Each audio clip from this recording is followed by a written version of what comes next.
ассалому алайкум бинандагони арҷманд. боз як ҳафтаи зиндагӣ сипарӣ шуд ки рӯйдодҳо, ҳодисаю воқеаҳои гуногун ва рангорангро фарогир буд. мо таҳиягарони барномаи иттилоотиву ҷамъбастии ҳафтаи телевизиони симои шаҳри Панҷакен ба таваҷҷӯҳи шумо муҳимтарин хабару гузориш ва маводҳои таҳиянамудаи ҳамкоронамонро аз ҳаёти сиёсӣ, иқтисодиву иҷтимоӣ, фарҳангию варзишии диёри бостониямон ва кишвари хуршидиямон пешкаш менамоем. мубориза бо коррупсия ва ҷиноятҳои молиявӣ аз ҷумлаи масъалаҳои муҳимест ки асосгузори сулҳу ваҳдати миллӣ пешвои миллат президенти ҷумҳурии Тоҷикистон муҳтарам Эмомалӣ Раҳмон таваҷҷӯҳи мақомоти давлатӣ ва аҳли ҷомеаро ба он пайваста ҷалб менамоянд.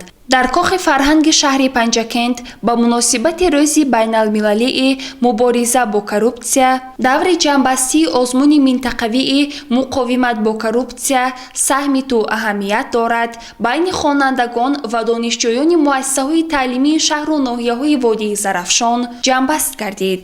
чорабинӣ бо садо додани суруди миллии ҷумҳурии Тоҷикистон оғоз ёфт. Нахуст дар назди ҳозирин сардори шӯъбаи минтақавии агентии назорати давлатии молиявӣ ва мубориза бо коррупсияи ҷумҳурии Тоҷикистон дар минтақаи Водии Зарафшон подполковники адлия Акмалзода Нодирхон сухан намуда изҳор дошт ки коррупсия бо унвони вабои аср ва падидаи номатлуби тамаддуни башарӣ шинохта шуда аз ҷониби созмонҳои ташкилотҳои байналмилалӣ махсусан Созмони Милали Муттаҳид ва масоили муқовимат алайҳи он авлавият дода шудааст. Ҳамин буд ки 31 октябри соли 2003 Конвенсияи Созмони Милали Муттаҳид зидди коррупсия қабул гардида дар он принсипҳои асосии мубориза бо коррупсия, номгӯи чорабиниҳои муҳими зидди коррупсионӣ, чораҳои пешгирии коррупсия барои давлатҳои аъзо пешбинӣ шудааст. 9 декабри ҳамон сол дар Мексика дар конфронси сатҳи олӣ маросими ба имзорасии санади мазкур баргузор шуд. дар ин замина бо ташаббуси маҷмаи кулли Созмони Милали Муттаҳид 9 декабр ҳамчун рӯзи байналмилалии муборизат бар зидди коррупсия дар тамоми ҷаҳон эълон гардид. Ҳамчунин намояндаи дастгоҳи марказии агентии назорати давлатии молиявӣ ва мубориза бо коррупсияи ҷумҳурии Тоҷикистон сардори раёсати тафтишотии агентӣ Низомзода Насриддин сухан гуфта изҳор дошт ки дар тамоми давраи рушди табаддули башарӣ коррупсия ҳамчун зуҳуроти номатлуби иҷтимоӣ садди роҳи инкишофи иқтисодиёт ва ҷомеа гашта суботу оромиро халалдор ва боварии мардумро ба мақомоти давлатӣ коста мегардонид. шаклҳои коррупсия дар ҳар давру замон хусусиятҳои хоси худро дошта дар ҳар сурат онҳо аз порагирӣ то суистифодаи ваколатҳои мансабиро инъикос намуда ба институтҳои демократӣ, иқтисодиву иҷтимоӣ ва арзишҳои волои маънавӣ таъсири манфии худро мерасонад. бо ин роҳ зуҳуроти коррупсионӣ эътибори шаҳрвандонро ба адолат ва қобилияти давлатро дар ҳимояи ҳуқуқ ва таъмини манфиатҳои қонунии аҳолӣ халалдор менамояд. ҷиҳати дар амал татбиқ намудани сиёсати давлат зидди коррупсионӣ бо мақсади муқовимат бо коррупсия ва баландбардоштани маърифати зидди коррупсионии аҳолӣ пеш аз ҳама насли наврас бо дастури директори агентии назорати давлатии молиявӣ ва мубориза бо коррупсияи ҷумҳурии Тоҷикистон ва бо ташаббуси бевоситаи шӯъбаи минтақавии агентӣ дар Водии Зарафшон озмуни минтақавии муқовимат бо коррупсия саҳми ту аҳамият дорад байни хонандагон ва донишҷӯёни муассисаҳои таълимии шаҳру ноҳияҳои Водии Зарафшон бахшида ба рӯзи байналмилалии мубориза бар зидди коррупсия баргузор гардид. ҳадаф аз иқдомҳои зикр шуда ин таълиму тарбияи зидди коррупсионии ҷавонон ва насли наврас дар рӯҳияи муносибатҳои таҳввулнопазир нисбат ба падидаҳои номатлуби коррупсионӣ, самаранок ба роҳ мондани корҳои тарғиботиву ташвиқотӣ ва баландбардоштани маърифати зидди коррупсионии наврасону ҷавонон мебошад. ҳамчунин бо фармоиши директори агентӣ барои ҳамкориҳои судманд дар самти муқовимат ба коррупсия, мусоида дар беҳтар намудани шароити хидматию маишии мақомот, инчунин ба муносибати рӯзи байналмилалии муқовимат ба коррупсия ба раиси шаҳри Панҷакент Абдухолиқ Холиқзода сипосномаи агентии назорати давлатии молиявӣ ва мубориза бо коррупсияи ҷумҳурии Тоҷикистон дар вазъияти тантанавӣ тақдим карда шуд. раиси ноҳияи Кӯҳистони Мастчоҳ Бобозода Хайрулло зимни суханронии хеш зикр намуд ки коррупсия яке аз зуҳуроти номатлубе мебошад ки тамоми дунёро фаро гирифтааст. аз рӯзҳои нахустини соҳибистиқлолии давлат бо сарварии пешвои муаззами миллат дар миқёси мамлакат баҳри паст кардани шиддати коррупсия корҳои назаррас ба сомон расонида шуданд ки имрӯз дар ҷумҳурии Тоҷикистон нисбат ба дигар давлатҳо хеле шиддати коррупсионӣ паст аст. раиси шаҳри Панҷакент Холиқзода Абдухолиқ сухан намуда меҳмононро ба шаҳри бостонии Панҷакент хайрамақдам намуда қайд кард ки муқовимат бар зидди коррупсия дар сиёсати давлатии ҷумҳурии Тоҷикистон аз оғози даврони соҳибистиқлолӣ яке аз масъалаҳои асосӣ буда муқовимат ва пешгирии омилҳои ба он мусоидаткунанда сол ба сол ҷиддитар мешавад. кишвари мо аз рӯзҳои нахустини ба даст овардани истиқлоли давлатӣ мубориза бо коррупсияро ҳамчун самти афзалиятноки сиёсати давлатӣ қарор дода ба ташаккули заминаҳои ҳуқуқию сохторӣ ва таҳкими ҳамкориҳои байналмилалиро дар ин самт оғоз намуд. асосгузори сулҳу ваҳдати миллӣ пешвои миллат президенти ҷумҳурии Тоҷикистон муҳтарам Эмомалӣ Раҳмон аз оғози фаъолият ба сифати раиси шӯрои олӣ ва баъдан ба сифати президенти мамлакат дар ҷаласаю мулоқотҳо пайваста аз роҳбарону масъулон талаб менамоянд ки бар зидди амалҳои коррупсионӣ муборизаи беамон баранд. мақомоти иҷроии маҳаллии ҳокимияти давлатии шаҳри Панҷакент барои роҳандозии мубориза бо коррупсия дар ташкилоту муассисаҳо бо ниҳодҳои марбутаи давлатӣ ҳамкории доимиро ба роҳ мондааст ва боварӣ дорем бо ҷалби доираи васеъи аҳолӣ оштинопазирӣ бо ин падидаи хатарзо муборизаро ба он пурзӯр намуда ба натиҷаҳои назаррас ноил шудан мумкин аст. бахшида ба рӯзи байналмилалии мубориза бар зидди коррупсия байни хонандагон ва донишҷӯёни муассисаҳои таълимии шаҳру ноҳияҳои водии Зарафшон озмуни минтақавӣ дар мавзӯи муқовимат ба коррупсия саҳми ту аҳамият дорад ташкил ва баргузор карда шуд. мақсади чорабинии мазкур ин тарғибу ташвиқ ва таълиму тарбияи зидди коррупсионӣ наврасону ҷавонон дар рӯҳияи таҳаммулнопазир нисбат ба падидаҳои коррупсионӣ, эҳтиром ба қонун, баланд бардоштани маърифати зидди коррупсионӣ ва татбиқи босамари барномаҳои давлатии зидди коррупсионӣ мебошад.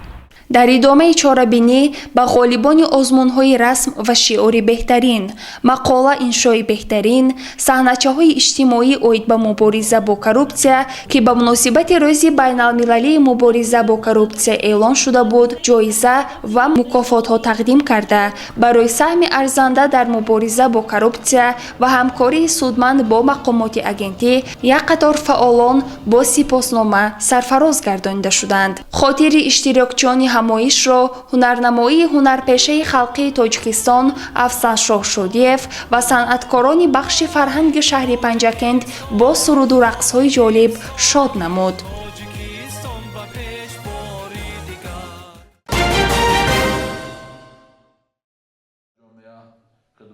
ба муносибати 75-мин солгарди зодрӯзи яке аз шоирони шӯридадили адабиёти муосири тоҷик Шодравон Сармат дар кохи фарҳанги шаҳри Панҷакент барномаи ҷолиб ва хотирмон баргузор гардид.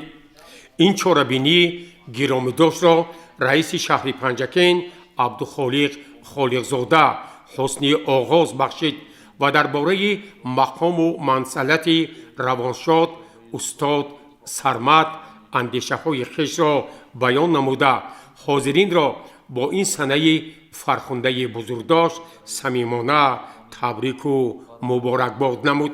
سپس نماینده اتفاق نویسندگان تاجیکستان شاعری شناخته سلیم زرافشانفر پیرامون استاد سرمد چاپ یک قطار کتابها اندیشه و ملاحظات خویش را بیان نمود و تاکید کرد که واقعاً برگزاری گرامیداشت 75 سالگی استاد سرمد از طرف رهبریت مقامات اجرایی محلی حاکمیت دولتی شهر پنجکین، همکاران، دوستان و همدیاران یک تشبث فراموش ناپذیر می باشد.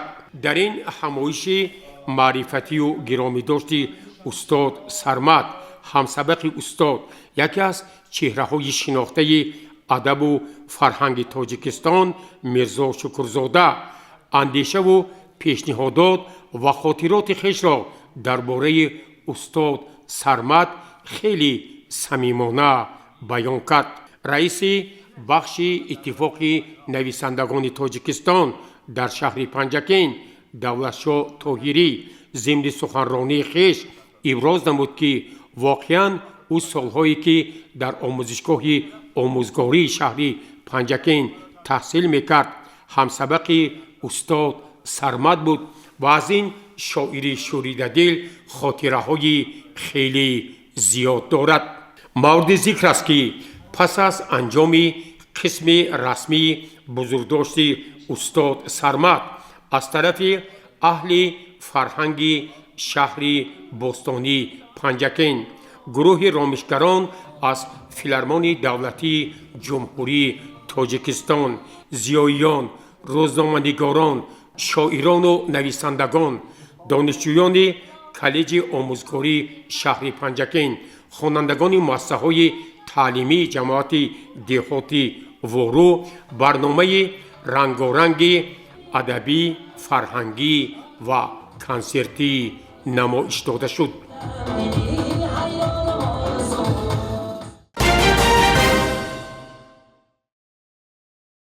در مقامات اجرایی محلی حکومت دولتی شهر پنجکند جلسه نظارتی نزد رئیس شهر پنجکند برگزار گردید. در جلسه اساساً 7 مسئله جنبستی فعالانه نقشه دعوت تیرماهی جوانان برای خدمت در صف قوه‌های مسلح جمهوری تاجیکستان، جنبستی سال، آمادگی‌ها جهت سزاوار استقبال گرفتن 35 سالگی استقلال دولتی جمهوری تاجیکستان، آبونه به مطبوعات دوری، اجرای نقشه انداز، جنبستی کشتی تیرماهی و پیشنهاد مقامات حفظ حقوق مورد تحلیل و وظیفه گذاری ها قرار گرفت.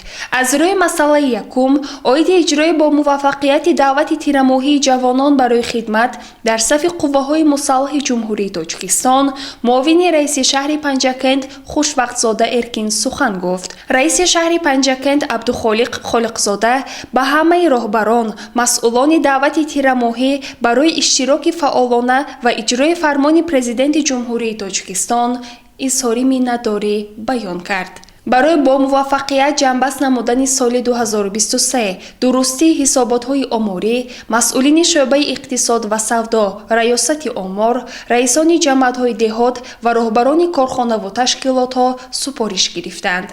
رئیس شهر پنجکند عبدالخالق خالقزاده جهت سزاوار استقبال گرفتن 35 سالگی استقلال دولتی جمهوری تاجیکستان، وسعت کارهای آبادانی و سازندگی، دستگیری صاحبکاران، مسئولین بخش معماری و شهرسازی، رئیسان جماعت‌های دهات و محله‌های شهر را وظیفه دار نمود. از روی مسئله چهارم، دیرکتور مرکز علاقه پوچتوی عاید به اجرای نقشه آبونه حسابات داد. مسئولین ریاست کشاورزی و جماعت‌های دهات برای جنبست کشتی تیرماهی و ذخیره تخمی‌ها برای کشتی بهاری سپارش گرفتند. جهت سریع وقت اجرای نقشه انداز و اصلاح کمبودی‌ها در این سمت به سردار ریاست مالیه و رئیسان جماعت‌های دهات دستور داده شد.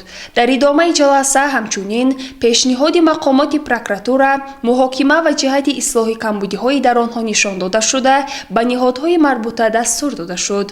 جلسه نظارتی را رئیس شهر پنجکند خالقزاده عبدالخالق جنبست نموده از مسئولان تمام ساحه‌ها دعوت به عمل آورد вазифа ва супоришҳоро бо дарки баланди масъулият сари вақт иҷро намоянд. гузориши Сабрина Акрамова ва Шоҳусайн Солиҳов. дар доираи нақшаи омодагиҳо ба 35-мин солгарди истиқлоли давлатии ҷумҳурии Тоҷикистон дар шаҳру деҳоти Панҷакент корҳои созандагии ободонӣ вусъат меёбад. ҳоло дар хиёбони рӯдакии шаҳр бунёди нахустин коргоҳи истеҳсоли пойафзол идома дорад. дар паҳлӯи он биноҳои баландошонаи истиқоматӣ бо марказҳои тиҷорату хизматрасонӣ қомат рост карданд ва баъди анҷоми корҳои ороишӣ мавриди истифода қарор мегиранд. дар пойгоҳи обкашии қавола низ корҳои омодагӣ барои ба истифода додани хатти об дар ҷараён аст. раиси шаҳри Панҷакент Холиқзода Абдухолиқ зимни боздид аз рафти корҳои сохтмонӣ дар хатти оби дар пойгоҳи обкашии қавола ба роҳбарияти корхонаи давлатии фаръии обтаъминкунӣ ва канализатсия ва дигар масъулон дастур дод ки ҳарчи зудтар корҳои таъмириро дар ин мавзеъ ба анҷом расонанд ва камбудиҳои ҷойдоштаро низ сари вақт ислоҳ намоянд. ҳамчунин зимни боздид раиси шаҳри Панҷакент Холиқзода Абдухолиқ аз сохтмони коргоҳи пойафзол дар шаҳри Панҷакент қайд намуд ки бояд барои сохтмони ин бино масолиҳи сохтмонии сифаташон баланд истифода шуда намои берунии бино низ ба талаботи замон ҷавобгӯ бошад. иттилоъ дода шуд ки бо ба фаъолият шурӯъ намудани коргоҳи истеҳсоли пойафзол 15 нафар сокинони шаҳри Панҷакент бо ҷойи кор таъмин карда мешаванд. раиси шаҳри Панҷакент барои тезонидани корҳои таъмирӣ дар ин бино дастур дод. гузориши Сабрина Акрамова ва Шоҳусайн Солиҳов. бо мақсади сазовор истиқбол гирифтани ҷашни бузурги миллат 35-солагии истиқлоли давлатии ҷумҳурии Тоҷикистон дар шаҳру деҳоти Панҷакент корҳои ободониву созандагӣ, бунёди иншооти гуногун бо маром идома дорад ва рафти корҳои созандагӣ таҳти назорати ҷиддии мақомоти иҷроии маҳаллии ҳокимияти давлатии шаҳри Панҷакент қарор дорад. дар ҷамоати деҳоти Халифа Ҳасан раиси шаҳри Панҷакент бо рафти бунёди фермаи замонавии чорвои калони Шохдор ва лоиҳаи он шинос гардид. мақомоти иҷроии маҳаллии ҳокимияти давлатии шаҳр барои рушди кишоварзӣ, афзун намудани истеҳсоли маҳсулоти соҳа, аз ҷумла рушди чорводорӣ тадбирҳои амалӣ меандешад. дар ин мавзеъ аз ҷониби соҳибкор Октам Тухтаев барои парвариши чорвои хушзод фермаи чорводорӣ бунёд карда мешавад ва лоиҳаи он аз ҷониби ҷамъияти дорои масъулияти маҳдуди 50 лоиҳа омода мегардад. ба масъулони раёсати кишоварзӣ дигар ниҳодҳои марбута дастур дода шуд ки барои оғози бунёди фермаи чорводорӣ интихоби зотҳои сермаҳсули чорво бо соҳибкор ҳамкорӣ намоянд. ҳамчунин раиси шаҳри Панҷакент Холиқзода Абдухолиқ бо фаъолияти корхонаи истеҳсоли маҳсулоти шири ҷамъияти дорои масъулияташ маҳдуди Широз шинос гардид. дар паҳлӯи ин корхона корҳои сохтмонии бинои иловагӣ барои зиёд кардани ҳаҷми истеҳсоли маҳсулот, фароҳам овардани ҷойҳои навикорӣ бо вусъат идома дорад. раиси шаҳри Панҷакент ба масъулон ҷиҳати бо сифати баланд анҷом додани корҳои сохтмонӣ ва фароҳам овардани шароити хуби корӣ барои кормандон дастур дод. ҳамчунин ба раиси шаҳри Панҷакент навъҳои гуногуни маҳсулоти ин корхона пешниҳод гардид. гуфта шуд ки дар бозору мағозаҳои шаҳри Панҷакент талабот ба маҳсулоти ширӣ хеле зиёд аст ва корхона ҷиҳати содироти бештари маҳсулоти хушсифат кӯшиш мекунад.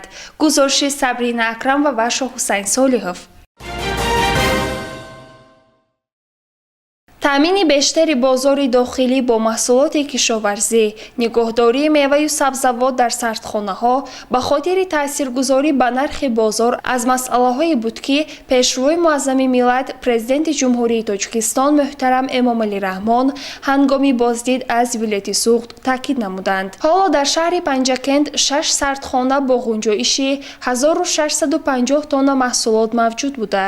дар онҳо меваю сабзавот ва дигар маҳсулоти кишоварзӣ کشاورزی نگهداری می شود.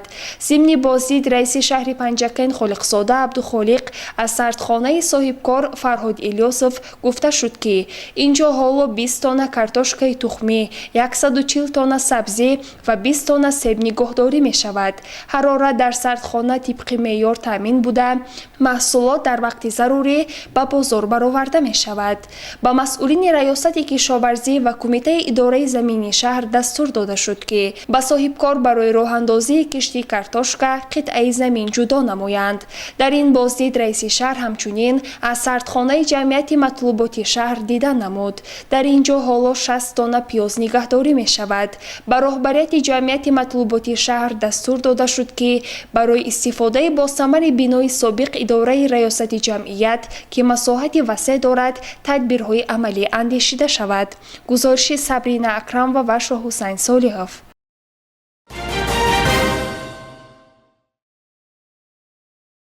رئیس شهر پنجکند خالقزاده عبدالخالق ضمن بازدید از استفاده زمین‌های کشتی خواجگی‌های دهقانی دهه دشت قاضی جماعت دهاتیاری در صحبت با سروران خواجگی‌ها، سهمداران، رهبریت اداره آبیاری و بهداشت زمین در حوزه دریای زرافشان توجه آنها را به استفاده با ثمر زمین‌های نوکارم، باغ‌های نوبنیاد این موضع از جمله شودگار زمین‌ها، کارکرد بین قطار باغ‌ها، تعمیر پایگاه آبکشی دشت قاضی و سربند آن جلب نمود. گفته شد که در استفاده زمین بعضی خواجگی‌های دهقانی انفرادی و سهمداران تجربه خوب انداختند و حالا زمین‌ها را از سنگ تازه نموده به آن نوری‌های محلی می‌ریزند.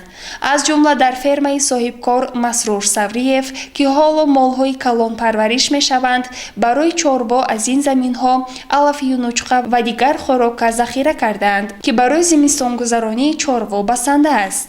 ضمن بازدید همچنین رئیس شهر پنجکند با رفت شودگار تیرماهی در خواجگی دهقانی ششقت جماعت دهاتی رودکی شناس شده، توجه مسئولین را به سری وقت انجام دادن شودگار، کارکرد باغ و آمادگی به موسم کشت و کار جلب نمود. همزمان رئیس شهر پنجکند خالقزاده عبدالخالق ضمن بازدید از رفت بنیاد کودکستانی دارای 300 جای در دهه نوآباد که با سهمگذاری صاحبکاران و مساعدت مقامات اجرایی محلی حکومت دولتی شهر ساخته می شود و بینای بیمارخانه منطقوی برای 100 جای در دهه قیصر جماعت دهاتی لایق شیرالی و مؤسسه تعلیمی در دهه باغچه جماعت دهاتی شینگ برای 240 خواننده که با مبلغ گذاری بودجت ولایتی بنیاد می گردد شناس شده و بیناکاران برای با صفت و در مهلت مقرر شده انجام دادن کارها دستور داد. ضمن بازدید همچنین به رهبریت جماعت‌های دهاتی یوری، رودکی و لایق شیرالی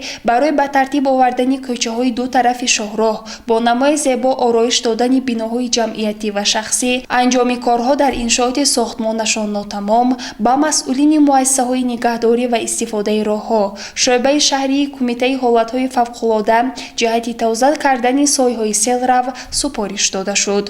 تاکید گردید که همه انشاءات به افتخار جشن 35 سالگی استقلال دولتی به نقشه گرفته شده سری وقت آماده کرده برابر این کارهای آبادانی در همه دهه‌ها وسعت داده شود. رئیس شهر پنجکند عبدالخالق خالقزاده ضمن بازدید با رفت بنیاد خط آب پولزی از پایگاه آبکشی دوپوله تا دهه قیصر جماعت دهاتی لایق شیرالی شناس شده با فعالان دهه که در راه اندازی این لایحه سهم می‌گذارند عرضی سپاس نمود.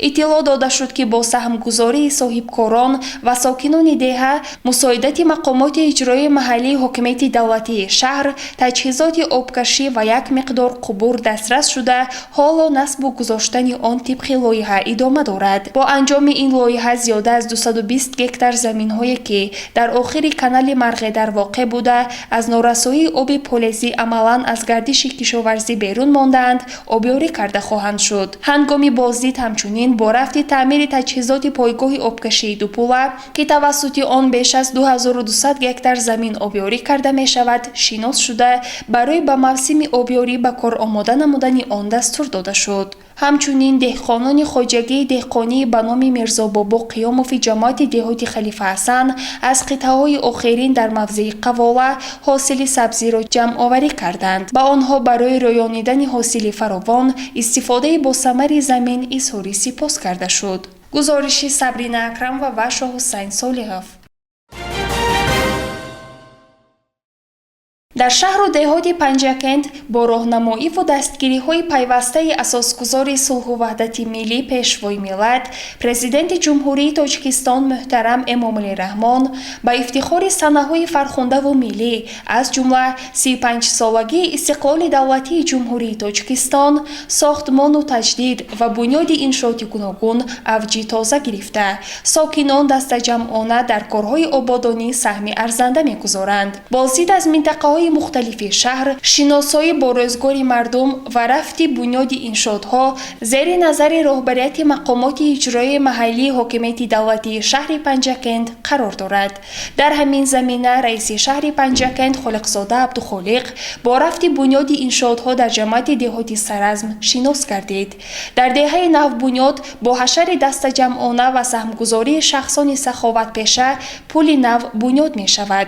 ضمن شناسایی با رفت ساختمان در این موضع رئیس شهر پنجکند به اهالی دهه که اقدام نیک را پیش گرفته با حشر دست جمعانه پل نو بنیاد میکنند و در آبادی دهه سهم میگذارند از نام مقامات اجرایی محلی حاکمیت دولتی شهر اظهار منتداری بیان کرده اظهار نمود که همه ما زیر سیاست بنیادکارانه و سازنده پیشروی معظم ملت متحد گردیده وطن خود شهر خود و دهه‌مان را آباد و زیبا میگردانیم. در نوبت خود ساکنان نیز با شکرگزاری از دولت آباد و آزاد قید نمودند که کوشش میکنند دهه خود را باز هم آبادتر و زیباتر گردانند. با موسم نو آماده کردن شبکه‌های آبرسانی برای رشد ساحه کشاورزی خیلی مهم است. بنابراین حالت تعمیر و تجهیزانیدن پایگاه‌های آبکشی تحت نظارت دائمی رئیس شهر پنجکند قرار دارد. در جریان شناسایی با فعالیت ساحه‌های گوناگون جماعت دهاتی سرزم، رئیس شهر پنجکند خالقزاده عبدالخالق از پایگاه‌های آبکشی لنینگراد 1 و لنینگراد 2 دیدن نمود. رئیس شهر به مسئولین و متخصصان دستور داد که در دوره زمستان کارهای تعمیر و تجهیزانیدن پایگاه‌های آبکشی را ادامه بخشیده این انشاءات را سری وقت به موسم نو آبیاری آماده سازند. سابقه‌داران مهنت مخصوصاً زنان و بانوان که سالهای زیاد در ساحه‌های مختلف خواجگی خلق فعالیت کردند زیر توجه و غمخواری پیوسته حکومت جمهوری تاجیکستان قرار دارند.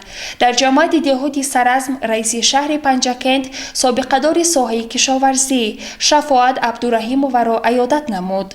رئیس شهر پنجکند ضمن ملاقات و حالپرسی ابراز داشت که سابقه‌داران مهنت که عمر با برکت خویش را برای پیشرفت خواجگی خلق صرف کردند دائما تحت توجه و غمخوری‌های پیشوای معظم ملت محترم امامعلی رحمان قرار دارند. همچنین به شفاعت عبدالرحیم و کمک مادی رسانیده شد.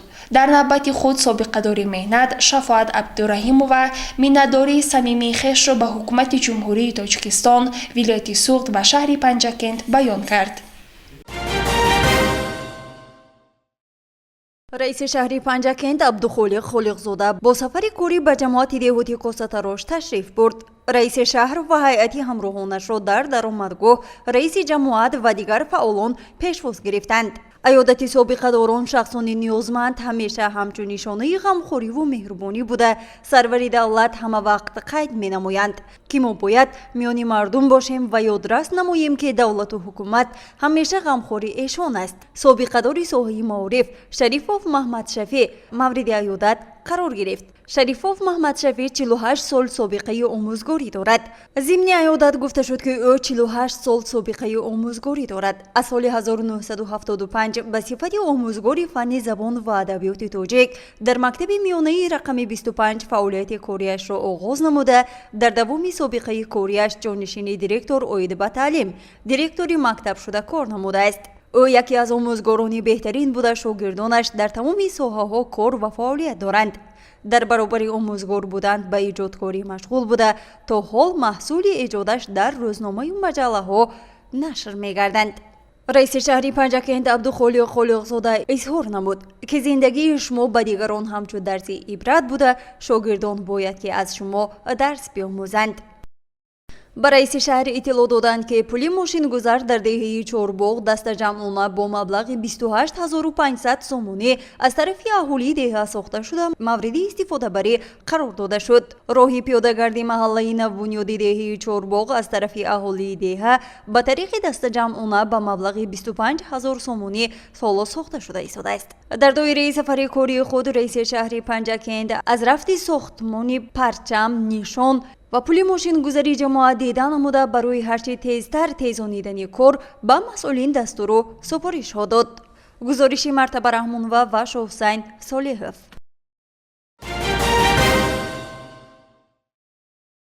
ضمن سفر کاری با جماعت دهاتی کاساتاروش رئیس شهر پنجکент عبدالخالق خالقزاده از رفت کارهای ساختمانی بینای مؤسسه تعلیمی نوبنیاد در دهه کاساتاروش شناس گردید. اطلاع داده شد که مؤسسه تعلیمی از 2 آشیانه عبارت بوده، دارای 24 صنفخانه میباشد. عین زمان کارهای ساختمانی در آشیانه یکم به آخر رسیده، بنیاد آشیانه دوم بنا آغاز یافته است. باید گفت که در دهه کاساتاروش عین زمان 2 مؤسسه تعلیمی فعالیت دارد. با سبب زیاد گردیدن اهالی و طلبات به بنیاد باز یک مکتب دیگر با دستگیری مقامات اجرایی محلی حاکمیت دولتی شهر پنجکент از جانب صاحبکاران و ساکنان دهه ساختمان بینای مکتب نو آغاز یافته است. در نظر است که مؤسسه تعلیمی نوبنیاد پورا با تجهیزات معاصر مجهز گردانیده شده. خوانندگان در صنفخانه‌های زیبا و برهوا تعلیم گرفته در آینده نامبردار دولت و ملت گردند. رئیس شهر پنجکент عبدالخالق خالقزاده با ساختمانچیان و مسئولان جهت سری وقت و با صفت بلند اجرا نمودن کارهای بنیادکاری دستور سپارش ها داد.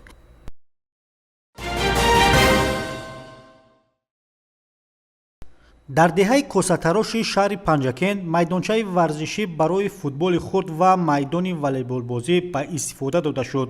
иншооти мазкур бо дастгирии мақомоти маҳаллӣ, саҳми соҳибкорон ва сокинони деҳаи мазкур дар доираи нақшачорабиниҳо бахшида ба 35-солагии истиқлолияти давлатии ҷумҳурии Тоҷикистон бо харҷи 400 000 сомонӣ бунёд гардидааст. майдончаи варзишӣ бо тарҳи зебову замонавӣ ва ҷавобгӯ ба талаботҳои муосири сохтмонӣ бунёд шуда, ҳамчун як макони нерӯмандию солимӣ, ташаккули ҷисмониву маънавӣ ва парвариши насли ҷавону навраси ҷомеа мебошад. ҷиҳати шабона низ ба варзиш машғул гардидан дар атрофи майдончаи мазкур чароғҳои равшандиҳӣ насб карда шудааст, ки ин имкон медиҳад ҷавонон дар вақти барояшон мувофиқ ба варзиш машғул шаванд. гуфта шуд ки ҷои иншооти мазкур пеш як мавзеи нообод буда, бо иқдоми созандаи сокинони деҳа акнун ба ҷои дӯстдоштаи наврасону ҷавонон ва ҳатто калонсолон гардидааст. гуфтан ба маврид аст ки қаблан дар деҳаи косатарош ки 5000 аҳолӣ дорад, ҷавонону наврасон аз надоштани майдони муосир танқисӣ мекашиданд. акнун дар доираи омодагиҳо ба истиқболи 35-солагии истиқлолияти давлатии ҷумҳурии Тоҷикистон онҳо соҳиби майдончаи муосири варзишӣ гардиданд. аз ҷавонони деҳаи мазкур даъват ба амал оварда шуд ки аз чунин имкониятҳои мусоид васеъ истифода намоянд, то ҳама намуди варзиш аз ҷумла футбол дар ҷумҳурӣ рушди ҳамаҷониба пайдо намояд.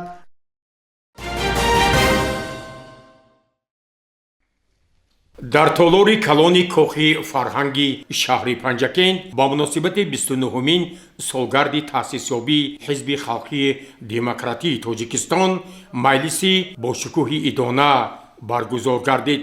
ин ҷаласаи идонаро раиси кумиҷроии ҳизби халқии демократии Тоҷикистон, узви маҷлиси миллии маҷлиси олии ҷумҳурии Тоҷикистон Мурод Шукрзода оғоз бахшида нахуст با اساسگذار صلح و وحدت ملی پیشوای ملت پرزیدنت جمهوری تاجیکستان رئیس حزب خلقی دموکراتی تاجیکستان محترم امام علی رحمان عرض سپاس کرد و اظهار داشت که واقعا هم دوام 29 سالی سپری گردیده حزب خلقی دموکراتی تاجیکستان در رشد بامرام جامعه تطبیق هدفهای استراتژی کشور و برنامه‌هایی که از طرف سرور کشور محترم امام علی رحمان با نقشه گرفته شده بود سهم ارزنده خویش را گذاشت و امروز حزب خلقی دموکراتی تاجیکستان یکی از تشکیلات‌های سیاسی مقتدر کشور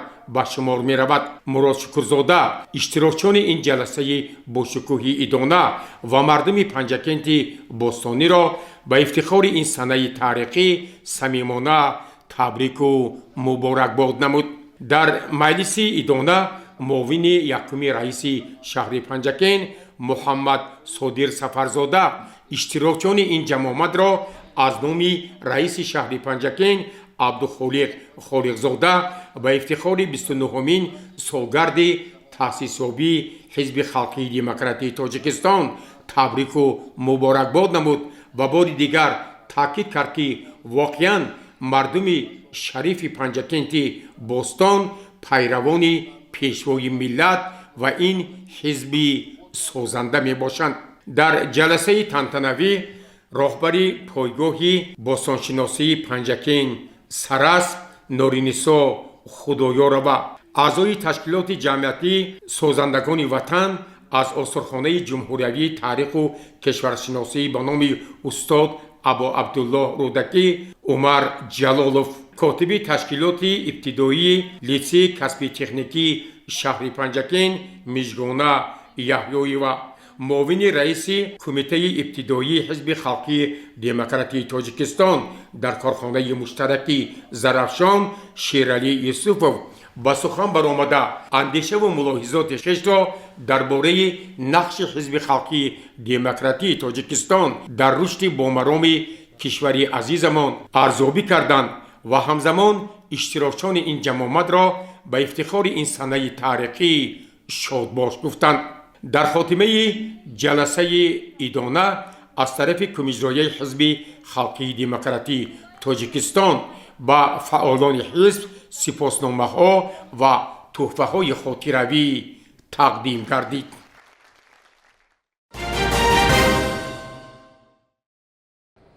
گروه کاری مرکزی تشخیص منطقوی آگنتی تاجیکستان در شهر پنجکین تحت راهبری سرداری مرکز حبیبزاده امیدجان لطفالله، سرداری شعبه به معیاردراری تکنیکی و استانداردانی علیشیر نورمحمدوف، متخصصان نمایندگان رسانه‌های خبری با فعالیت فابریکه متالورژی میس در کارخانه مشترک زرافشان شناس گردیدند. سرداری مرکز تشخیص منطقوی آگنتی تاجیکستان در شهر پنجکین با راهبریت و متخصصان فابریکه متالورژی میس اظهار داشت که مقصد و مرام اساسی ما پیش از همه مساعدت در استحصال محصولات رقابت پذیر و واردات عوض کننده و رعایت طلبات استانداردهای دولتی جمهوری تاجیکستان می باشد.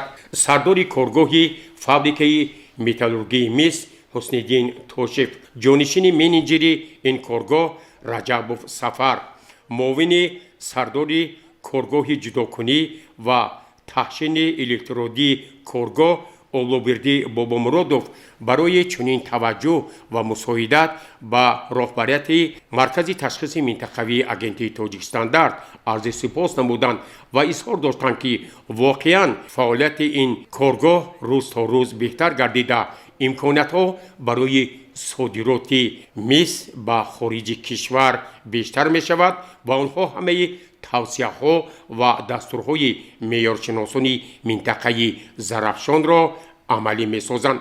مورد ذکر است که با مقصد تامین کارخانه مشترک زرافشان در اساس رشد صنعت در شهرک سغدیان کارخانه نو با نام جمعیت دارای مسئولیتش محدود موادهای با فرسوده شوی تاب‌آور یعنی سقاهای فلزی فعالیت می نماید.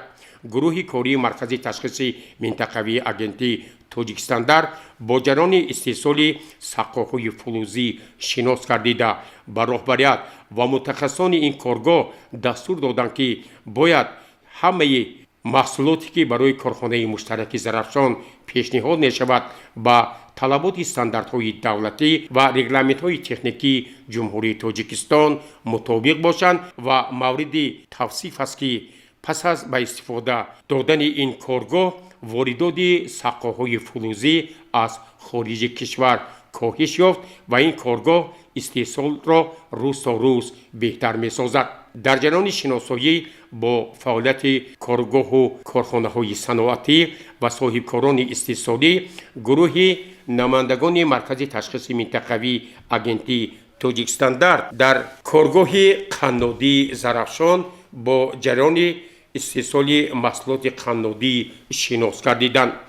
سرور این کارگاه عالمجان بازرов اطلاع داد که عین زمان 20 نامگوی شیرینی‌های گوناگون استحصال می‌گردد و 12 نفر متخصصان با جای کار تامین می‌باشند. از طرف معیارشناسان منطقه‌ای زرافشان دستور داده شد که باید همه محصولاتی که در کارگاه قنادی زرافشان استحصال می‌شود با طلبات استانداردهای دولتی و صفت مطابق باشد و در صورت تامین این امکانات‌ها خریداران بیشتر می‌شود.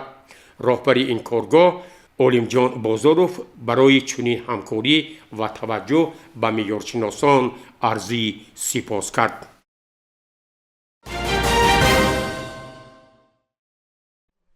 با مقصد اجرای دستور سپارش‌های راهبریت آگنتی توجیکستاندارت نزد حکومت جمهوری توجیکستان در سمت مساعدت و دستگیری استحصال کنندگان وطنی وابسته به استحصال محصولات با صفت و رقابت‌پذیر از طرف مرکز تشخیص منطقوی آگنتی توجیکستاندارت شهر پنجکن تدبیرهای هدفناک سوحوی پیوسته اندیشیده می شود.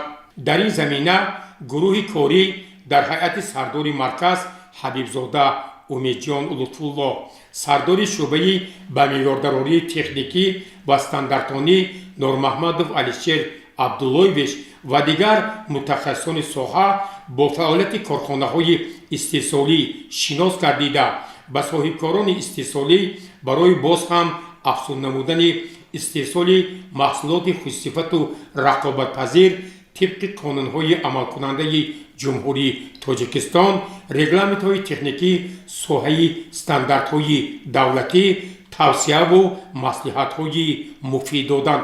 گروه کاری با فعالیت جمعیت دارای مسئولیتش محدود خشتی منور شناس گردیده بهر خوش‌صفت نمودن این نمود مصالح ساختمانی و آرایشی پیشنهادهای مشخص بیان کردند. راهبر کارگاه استحصالی غفارов جورقول اظهار نمود که عین زمان 6 نفر به استحصال خشت‌های آرایشی با تکنولوژی معاصر مشغول بوده با در نظر داشت درخواست فرمایشگران استحصال نوع‌های نو خشتی پخته جوابگوی به طلبات استانداردهای دولتی زیاد کرده می شود. در جمعیت دارای مسئولیتش محدود شیرینی‌های پنجکن عین زمان 6 نفر متخصصان به استحصال 12 نامگوی محصولات قنادی مشغول می باشند. راهبر گروه کاری سردار مرکز تشخیص منطقوی آگنتی توجیکستاندارت در شهر پنجکن حبیبزاده امیدجان و دیگر متخصصان ساحه با راهبران و متخصصان جمعیت دارای مسئولیتش محدود شیرینی‌های پنجکن توصیه دادند که آنها باید پیش از همه قانون‌های عملکننده ساحه استانداردهای دولتی، رگلامنت‌های تکنیکی را رعایت نموده برای باز هم بهتر نمودن صفت محصولات و استحصال نمودهای نوی شیرینی‌های رقابت‌پذیر در بازار داخلی و حتی برای صادرات تدبیرهای ضروری اندیشند.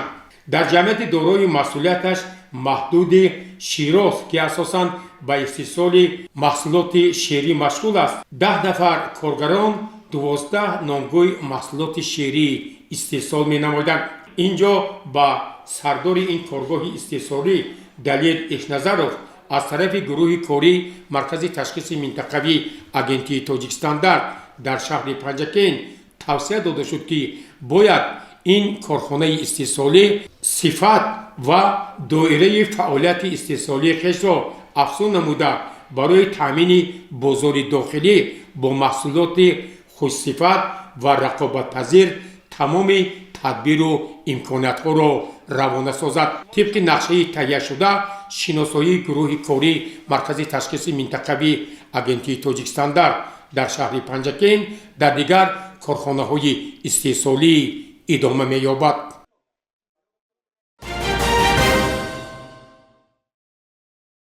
پلنوم سوم شورای سابقه‌داران جنگ و مهنت شهر پنجکین را رئیس شورای سابقه‌داران ابوالخل رضایف حسن آغاز بخشید و به حاضرین اطلاع داد که در پلنوم 3 مسئله مهم مورد تحلیل و بررسی قرار می‌گیرد. در آغاز کار پلنوم اشتراکچیان آن با یادبود سابقه‌داران جنگ و مهنتی که در دوره حساباتی از دنیا درگذشتند دقیقه خاموشی اعلان گردید. سپس رئیس شورای سابقه‌داران جنگ و مهنت شهر پنجکین ابوالخل رضایف از روی مسئله یکم پلنوم همکاری شورا با مقامات اجرایی محلی حاکمیت دولتی شهر پنجکین در سمت تامین امکانات‌های اجتماعی برای سابقه‌داران گزارشی مفصل داد. از روی این مسئله رئیس تشکیلات ابتدایی سابقه‌داران محله شفتالزار جمعه‌بای سنگینوف، رئیس تشکیلات ابتدایی سابقه‌داران جمعیت سهامی دوران خال محمد نوروف، رئیس تشکیلات ابتدایی شورای سابقه‌داران شعبه معارف برنا اشورова گزارش داده با فعالیت شورای سابقه‌داران جنگ و مهنت شهر پنجکین در دوره حساباتی بهای قناعت بخش دادند. در پلنوم وابسته با حسابات کمیسیه تفتیشاتی اشتراکچیان آن گزارش حیدرخل اکرمقولوف را شنیدند. پیرامون آمادگی به مجلس‌های حساباتی و انتخاباتی در سال 2024 معاون رئیس شورای سابقه‌داران جنگ و مهنت شهر پنجکین اکمل خوجاموف گزارش داد و تاکید نمود که ماه‌های مارس و می سال 2024 در همه تشکیلات‌های ابتدایی شورای سابقه‌داران جنگ و مهنت شهر پنجکین مجلس‌های حساباتی انتخاباتی برگزار می‌شود. در پلنوم معاون رئیس شهر پنجکین خسرو دوستبایزاده به سخن برآمد و اظهار داشت که مقامات اجرایی محلی حاکمیت دولتی شهر پنجکین پیوسته با شورای سابقه‌داران جنگ و مهنت همکاری‌های سودمند را عملی نموده همه پیشنهاد و تشبس‌های این تشکیلات جمعیتی را در سمت غمخواری ظاهر نمودن به سابقه‌داران و معیوبان تامین می‌نماید. رئیس شورای سابقه‌داران جنگ و مهنت ولایت سوخت ترسونبای رحمتوف ضمن سخنرانی خویش بار دیگر اظهار داشت که سالهای آخر فعالیت شورای سابقه‌داران جنگ و مهنت شهر پنجکین خیلی بهبود گردید و او همزمان نقشه و وظیفه‌های این تشکیلات جمعیتی را برای بهداشت سطح زندگی سابقه‌داران به طور مفصل شرح و ایضاح داد و در نزد حاضرین و رهبریت شورای شهری دستور و سپارش‌های مشخص گذاشت.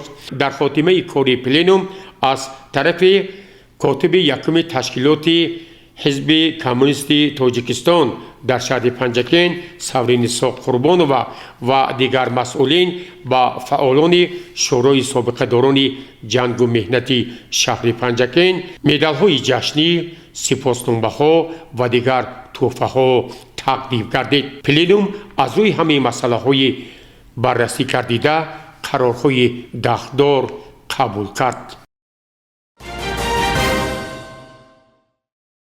همیاران گرامی قدر، در هفته نو برای هر یکی شما نخست تن صحتی بیگزند، بخت و سعادتی بلند و کامیابی های دلپسند آرزو نموده تمنای آن را داریم که ما همگان باید افتخار بزرگ وطن عزیزمان را دوست داریم و تحت شعار تاجیکستان به پیش در آبادی و شکوفایی این کشور مقدس سهم ارزنده خویش را گذاریم.